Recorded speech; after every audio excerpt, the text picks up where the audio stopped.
Hello दोस्तों, अस्सलाम वालेकुम। कैसे हैं आप सब लोग? आई होप आप सब लोग अच्छे ही होंगे। दोस्तों, मैं हूं शमा खान। दोस्तों, आज जिस वीडियो पर मैं रिएक्शन देने वाली हूं वो तो आपको सबको मालूम ही है, आप मेरे साथ देख रहे हैं मोहम्मद सबके लिए सीरीज़ का। ये आज मैं 16वां पार्ट लेकर आई हूँ। दोस्तों, 15 पार्ट में बना चुकी हूँ और मैंने डिस्क्रिप्शन में लिंक दिया हुआ है, आप वहाँ जाकर भी देख सकते हैं वीडियोज़। दोस्तों, वीडियो को शेयर ज़रूर कीजिएगा। चलिए देर न करते हुए वीडियो को शुरू करते हैं। सल्लल्लाहु अलैहि वसल्लम की पूरी जिंदगी पर बनने वाली वीडियो सीरीज जिसका नाम मोहम्मद सबके लिए है सल्लल्लाहु अलैहि वसल्लम, ये उसका 16वां हिस्सा यानी पार्ट 16 है। थोड़ा हम रीकैप कर लेते हैं कि हमने 15वें हिस्से में क्या सुना। हमने 15वें हिस्से में सुना कि आप सल्लल्लाहु अलैहि वसल्लम अपनी कौम की गुमराही को देखकर अक्सर परेशान रहा करते थे और सबसे अलग थलग होकर गारे हिरा में जाकर बैठ जाते थे। आपकी उम्र जब 40 साल थी, रमजान का महीना था, तो गारे हिरा में हजरत जिब्रील अलैहिस्सलाम तशरीफ लाए और आप पर कुरान पाक की आयतें नाजिल हुई। आप पसीना पसीना हो गए और हजरत खदीजा यानी अपने घर तशरीफ लाए और सारा किस्सा, सारा माजरा सुनाया। फिर हजरत खदीजा रजी अल्लाह तआला अन्हा ने आपको तसल्ली दी तो आपको सुकून हुआ। लेकिन हजरत खदीजा थोड़े ख्यालों में गुम रहती थी जो हुजूर पाक सल्लल्लाहु अलैहि वसल्लम ने आपको बताई थी। इसलिए अपने चचाजाद भाई जो बहुत बड़े आलिम थे, जिनका नाम वर्का बिन नौफल था, उनके पास मिलने के लिए गई। चलिए अब आगे सुनते हैं। वर्का बिन नौफल जो पहले यहूदी हो गए थे, उन्होंने बाद में ईसाई मजहब कबूल कर लिया था और इंजील को पढ़ पढ़कर कुछ हिस्सों का उन्होंने अरबी में तर्जुमा भी किया था। हजरत खदीजा रजी अल्लाह तआला अन्हा उनके पास पहुंची और जो रसूल पाक सल्लल्लाहु अलैहि वसल्लम ने हजरत खदीजा से बयान किया था, जो कुछ आपके साथ हुआ था, जो कुछ आपने देखा था, सुना था, सब वर्का बिन नौफल को बतला दिया। वर्का बिन नौफल ने जब ये सारी बातें सुनी तो एकदम पुकार उठे, कुद्दूस कुद्दूस यानी पाक है, पाक है। और कहा कि खदीजा, कसम है उस जात की जिसके कब्जे में मेरी जान है, तुमने अगर जो बातें कही हैं अगर वो सच है, सही है, तो समझ लो कि मोहम्मद के पास भी वही फरिश्ता आया है जो मूसा के पास आया था। और खदीजा, मेरा यकीन करो, मोहम्मद इस उम्मत के आखिरी नबी है। ये वही नबी है जिसकी खुशखबरी हजरत ईसा अलैहिस्सलाम ने भी दी थी। मेरी तरफ से मोहम्मद को मुबारकबादी पेश कर देना। हजरत खदीजा रजी अल्लाह तआला अन्हा वर्का बिन नौफल की सारी बातें सुनकर वापस घर तशरीफ ले आई और हुजूर पाक सल्लल्लाहु अलैहि वसल्लम से अर्ज किया कि मैं आपको खुशखबरी सुनाती हूं।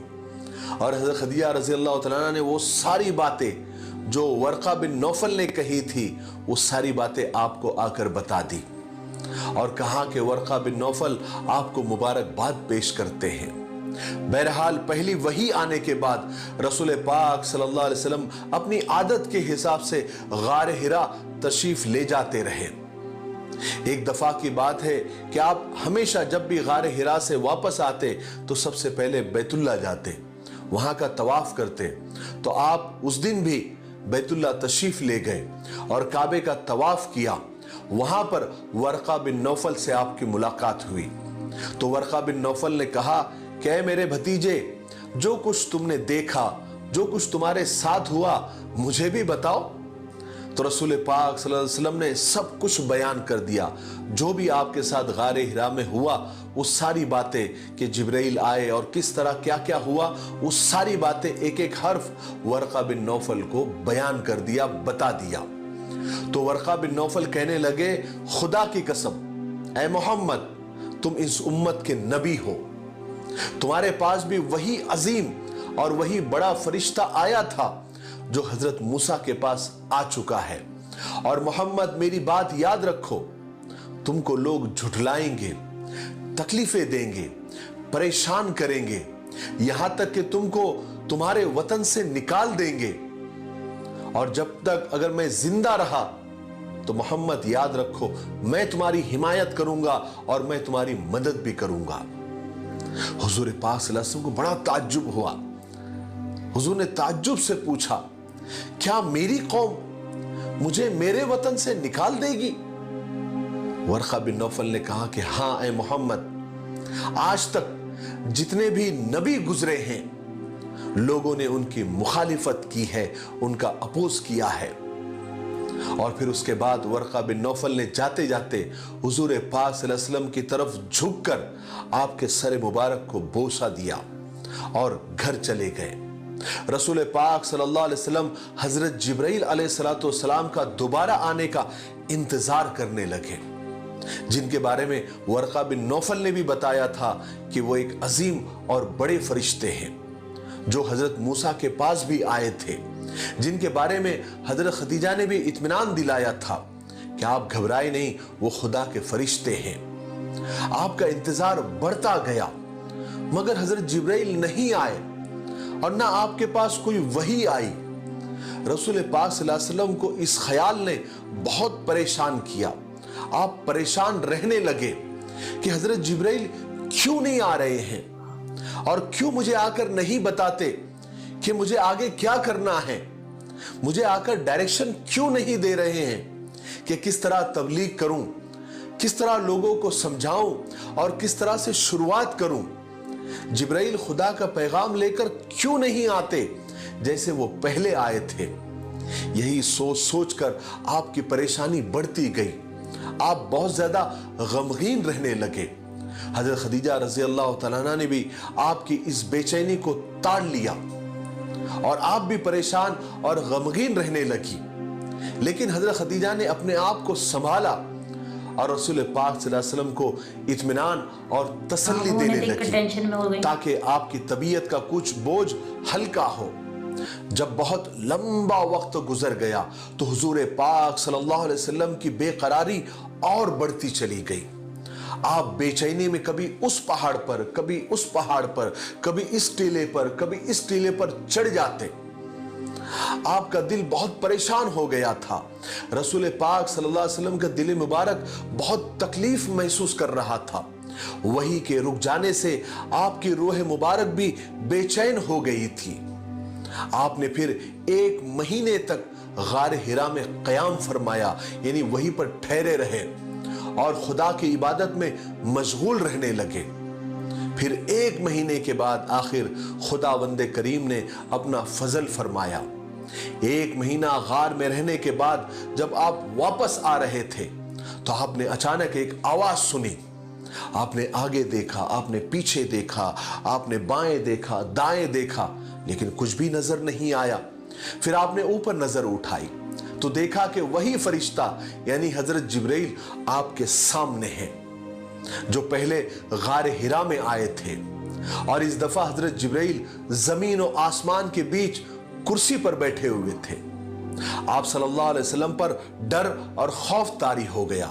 आप डरते कांपते घर तशरीफ लाए और हजरत खदीजा से फरमाया कि मुझे चादर उड़ाओ, मुझे चादर उड़ाओ, मुझ पर ठंडा पानी डालो।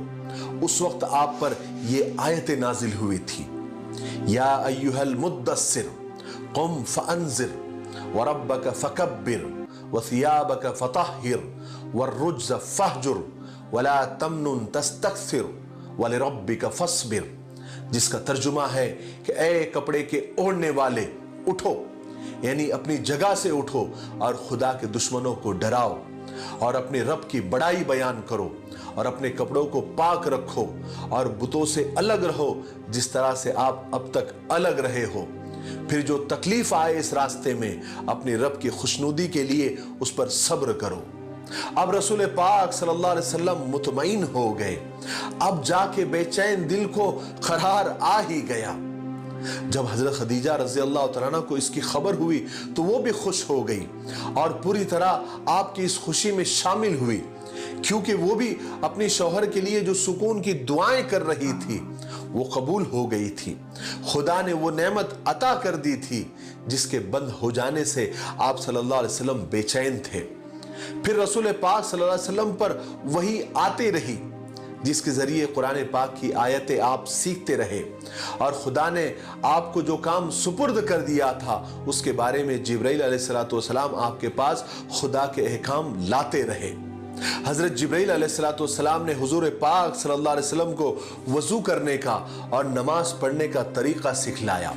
एक मर्तबा जब आप मक्का के एक ऊंची जगह पर थे तो हजरत जिब्राइल अलैहिस्सलाम आपके पास आए और आपके सामने ही वजू किया ताकि आप देख ले कि नमाज के लिए किस तरह पाकी हासिल की जाती है। फिर हजरत जिब्राइल अलैहिस्सलाम ने खड़े होकर नमाज पढ़ी और आप सल्लल्लाहु अलैहि वसल्लम ने भी हजरत जिब्राइल के साथ नमाज पढ़ी। हजरत जिब्राइल इमाम थे और आप मुक्तदी थे। उसके बाद ये सब तरीका सिखाकर हजरत जिब्राइल चले गए। चुनांचे रसूल पाक सल्लल्लाहु अलैहि वसल्लम हजरत खदीजा के पास आए और उनके सामने भी उसी तरह वजू किया जिस तरह हजरत जिब्राइल अलैहिस्सलाम ने किया था, ताकि हजरत खदीजा को भी मालूम हो जाए कि नमाज के लिए किस तरह पाक होना चाहिए। चुनांचे हजरत खदीजा रज़ियल्लाहु तआला अन्हा ने भी आपको देखकर उसी तरह वजू किया।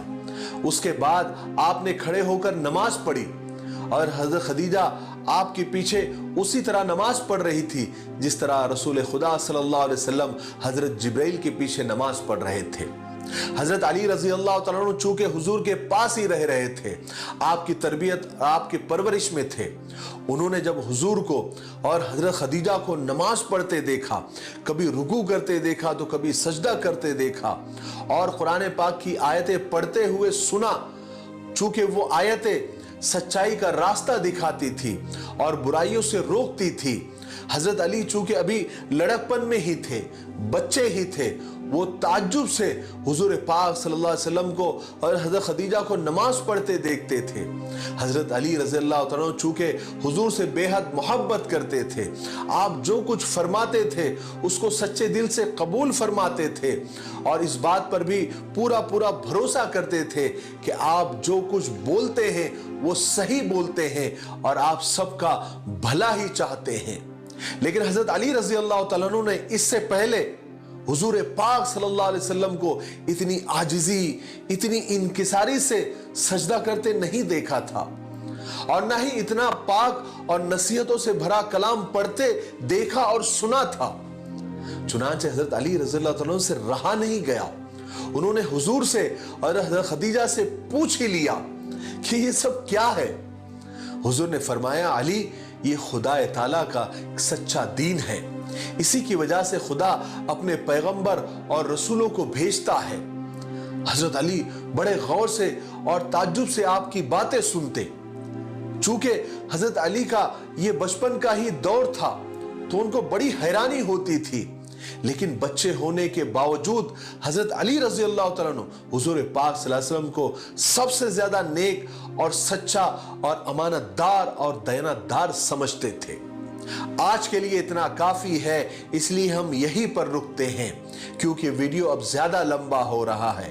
अब आने वाले 17वें हिस्से में यानी पार्ट 17 में हम सुनेंगे कि हजरत अली रजी अल्लाह तआला अन्हु ने क्या जवाब दिया और फिर आप सल्लल्लाहु अलैहि वसल्लम ने किस तरह नबूवत का ऐलान किया और लोगों को एक अल्लाह की तरफ, एक खुदा की तरफ बुलाया।